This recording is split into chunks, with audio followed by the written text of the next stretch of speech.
Hello అండి. కనిపిస్తుంది మా అమ్మమ్మ. ఈమెకి ఒక 85 సంవత్సరాలకి ఎక్కువగానే ఉంటాయి.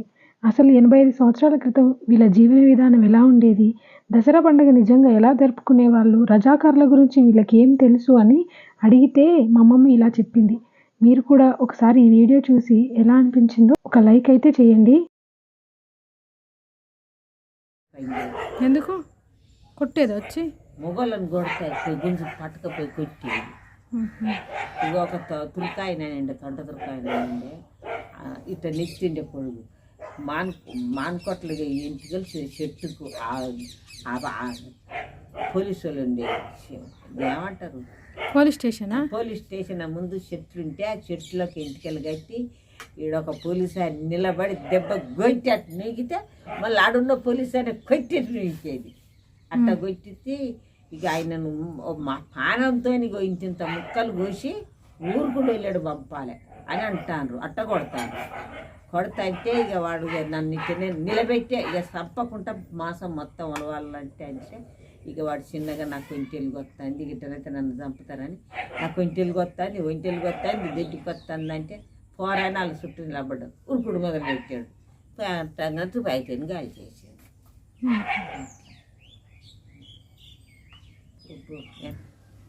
చెప్పవే నీకు రజాకార్ల గురించి ఏం తెలుసా చెప్పు. నేను చిన్నదాన్నే కొద్దిగా తెలుసు.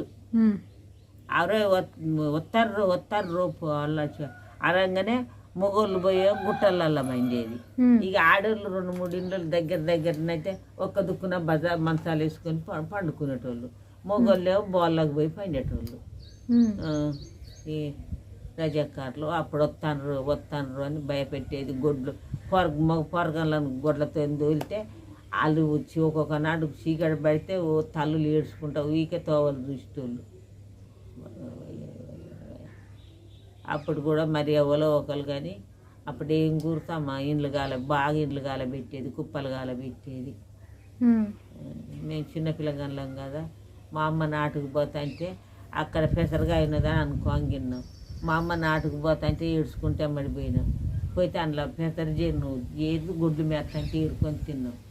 ఇంకా జరైతే పిల్లతల్లు పాలు బోసరంగా ఊరు కాలుతూనే ఉన్నది.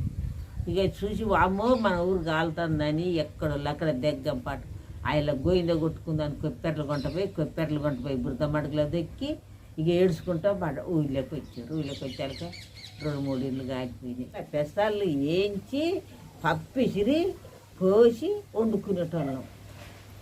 బియ్యం దొరకక వండుకుని తినేటోళ్ళం. ఎప్పుడు ఇదంతా కరువుల గుగ్గిళ్ళు వండుకొని తిని నీళ్ళు తాగి పోయినటోళ్ళం. బియ్యం దొరకక. మీకు ఈ ఎవరు నేర్పించిర్రే ఈ ముద్దలు చేసుడు? ఎవరంటే వెనకట మేము బియ్యం వేయించి ఇసిరి బెల్లం పాకం బట్టి ముద్దలు చేసుకొని అది మొక్కజొన్నలు వేయించుకునేది. వేయించి ఇసురాయిలో పోసి ఇసురుకునేది. అదొక పలారు. ఇదొక 3 అయినాయా 3 సద్దర రొట్టెలు చేసుకునేది. సద్దర రొట్టెలు ఒక పలారం. ఇన్ని పెసాలు నుంచి పప్పు ఇసురుకునేది. 5 తీర్లు చేయించుకొని బతుకమ్మల కాడికి పోయేది. మేము బతుకమ్మకు పోయేటప్పుడు 5 రకాల ప్రసాదాలు వేసుకుపోయేదా? తీసుకుపోయి 5 రకాల పలారాలు వేసుకుపోయేది. బతుకమ్మల కాడ పంచి పెట్టుడు. అట్లా బతుకమ్మ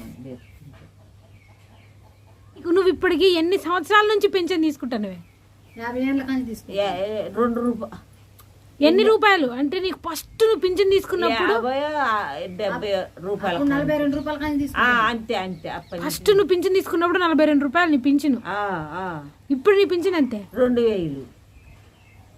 బాగానే గోవింద కొట్టుడు అంటే గుగ్గిళ్ళు ఆఖరి నాడు గుగ్గిళ్ళు ఉడకబెట్టుకొని ఆ పొలం దున్నినోళ్ళ మీద పాటలు పాడతారు.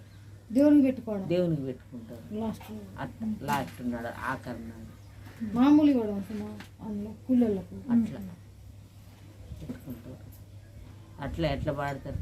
ముంగట దున్నేది వెయ్యాలో ఎవరి నాగలి వెయ్యాలో, ముంగట దున్నేది వెయ్యాలో ఎంకన్న నాగలి వెయ్యాలో, దండ చెది కడియాలు వెయ్యాలో, డావనే మొలతాడు వెయ్యాలో, 5 ఏళ్ళ ఉంగరాలు వెయ్యాలో, అంబరాస గొలుసు వెయ్యాలి, తోకకు 90 పుట్లు వెయ్యాలో, ఒడ్డునే పండాల వెయ్యాలో, కొమ్ముకు కోటేల వెయ్యాలో, ఒడ్డునే పండాల వెయ్యాలి అని అట్లా పాడతారు. తిని అందరు దీవిస్తారు కూలీలు అట్లా ఆ ఇచ్చినప్పుడు గోవింద కొడతానికి గుగ్గిలు ఉడకబెట్టిస్తారు కదా అవి తీసుకొని పొలం కాడ అట్లా ఇచ్చిన ఆయనకు అట్లా పాడతారు పాడతారు దీవిస్తారు అన్నట్టు ఈ పొడ్లు బాగా వండాలని. డెక్కేకి 70 పుట్లు కావాలి, పక్క కొమ్ము కోటి పుట్లు కావాలి, అది అట్లా పాడతారు. నా వెనక జయరాజు వాళ్ళ అమ్మ, మా చెల్లె 3 నెలల పిల్ల అశోదన్నమ్మ. నా 5 ఏళ్ళ 6 ఏళ్ళు ఉంటా గంటే. అవి రొత్తాను రణంగానే మా అన్నమ్మని ఎత్తుకపోయి ఊరెమ్మటే ఉండే అసంగి మొక్కజొన్న పెరన్లు కాలువల గుడ్డలేసి గుడ్డల దాన్ని కాలువల బండ పెట్టేది. పంచి మేము అందరం గడగడ ఊరుకుంటా మొక్కజొన్న చేనులో జాపుకునేటోళ్ళం. నీకు 5 ఏళ్ళకి ఏమి గుర్తున్నాయా అని? పోరకో నీకు ఎక్కువనే ఉంటాయి. ఉండొచ్చు.